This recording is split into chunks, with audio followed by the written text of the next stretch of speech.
England is a very long way from southern Sudan. To get there you have to travel by plane, and it takes hours and hours. People's homes in England are very different to homes in southern Sudan, but in both countries almost everybody loves music.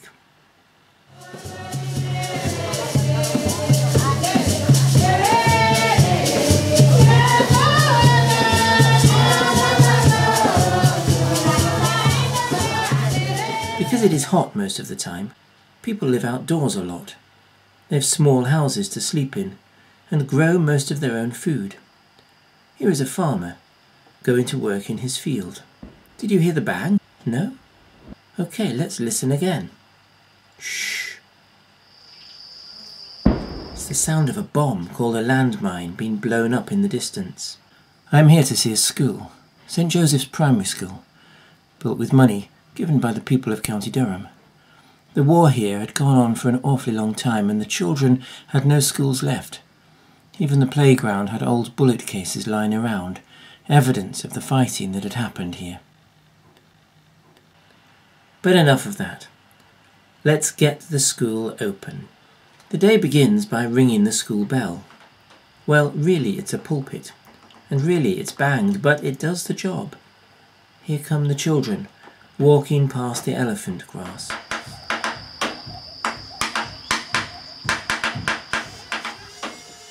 We brought some presents with us from Durham, including balloons and kazoos. We knew children in Durham liked those things, so we thought children in the southern Sudan would have great fun with them too, and they did. They won't forget this day in a hurry. It's great to get such a warm welcome. And yes, it is hot.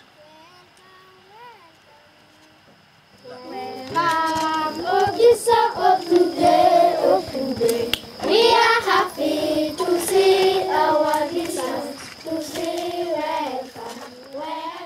Now the singing is done. It's time to leave our chairs, line up, come into the school and get some work done. Ooh, do you see the guy there in the black baseball cap? This is my son, Nathaniel. He's come along to help out and to learn more about the people here, about how they live and what they do, the food they grow, and the kind of things that they eat.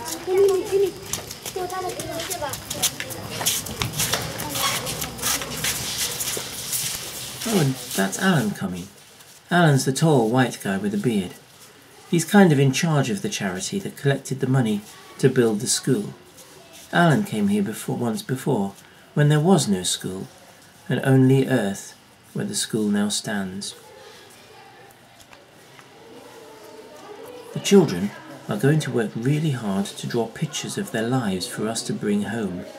Some are drawing their houses, others food that they eat. Most of the boys are drawing, guess what they're drawing? They're boys, remember? That's right, they're drawing footballs. You see, the war's over now, but because the war blew up all the old schools, lots of the children had never been in school before. So you'll see that there are all ages in this class.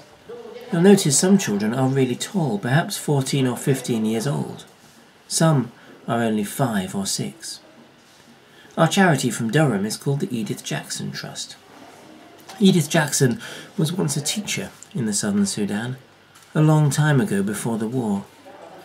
When she died, she wanted to help children there, so gave some money to get the charity started. Lots of people added to it, and in time we had enough to build St. Joseph's here in Rokon in the southern Sudan. Oh yes, and we were able to get the desks, the books and the paper and almost everything else too. After work, it's always good to play. Playing is fun, and children all over the world like to play, whether they live in England or the southern Sudan. But in the southern Sudan, children don't have computer games or mobiles or televisions or PlayStations, so games generally include a lot of running around, singing and laughter. Oh, this is me, by the way. I'm the one in the funny white hat next to Ben. Ben is Alan's son. Do you know the song we're singing? The children in southern Sudan now know it too. Time for a kazoo lesson.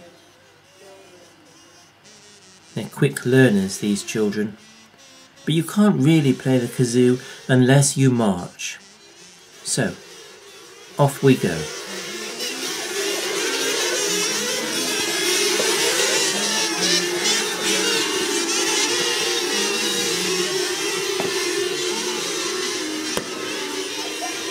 The churches were destroyed in the war too. Alan is a vicar in Durham, and he's telling the people in their new church all about how much God loves them and wants their children to have a fine school. William is translating Alan's English words into their local language. We do all of this because God loves each one of us as his children.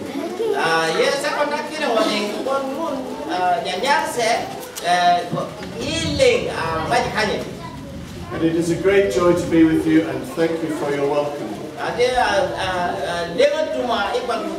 We've been having a great time, but it's time to go now, and we have to drive along very bumpy, dusty roads. There's no motorways here.